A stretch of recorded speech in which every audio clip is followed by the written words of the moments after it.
కోరుకోవట్లేదు. కానీ మమ్మల్ని అవమానపరిస్తే బీఆర్ఎస్ కి ఏ గతి పట్టిందో అదే గతి మీకు పడుతుంది. వీళ్ళందరూ కష్టపడి మీకు ఓట్లేసి గెలిపించారు. నాకు కూడా వేశారు, అక్కడ కాంగ్రెస్ వాళ్ళు వేశారు, టీడీపీ వాళ్ళు వేశారు. నేను స్నేహధర్మం పాటిస్తాను, మీరు కూడా పాటించండి. పాటించకపోతే మీకు రక్షించేవాడు ఎవడు ఉండడు.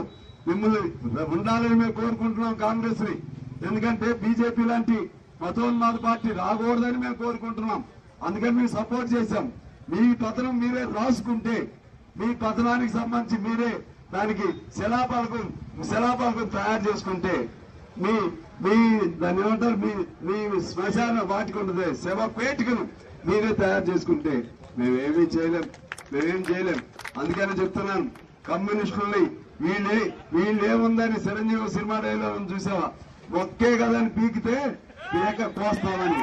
అదే పద్ధతిలో ఒక్కే కదా, కమ్యూనిస్టే కదా, వీళ్ళు 10 మందే కదా అనుకుంటే ఈ 10 మంది చాలు మీ సంగతి చూస్తారని చెప్పి తెలియజేస్తున్నాను. అందువల్ల భయపడే సమస్య లేదు. కమ్యూనిస్టులు మనం నిజాయితీగా ఉండేవాళ్ళం, చివరి వరకు ధైర్యంగా ఉండేవాళ్ళం. పోరాటాలకు మారిపోయారు కమ్యూనిస్టులు. రేపు భవిష్యత్తులో ఎట్లుండో నాకు తెలియదు. అవసరమైతే పినపాకు కూడా పోటీ చేయాల్సి వస్తే మళ్ళా కూడా పోటీ చేయడానికి సిద్ధంగా ఉంటామని చెప్పి తెలియజేస్తూ మీ అందరికీ హృదయపూర్వక నమస్కారాలతో సెలవు తీసుకుంటున్నాను.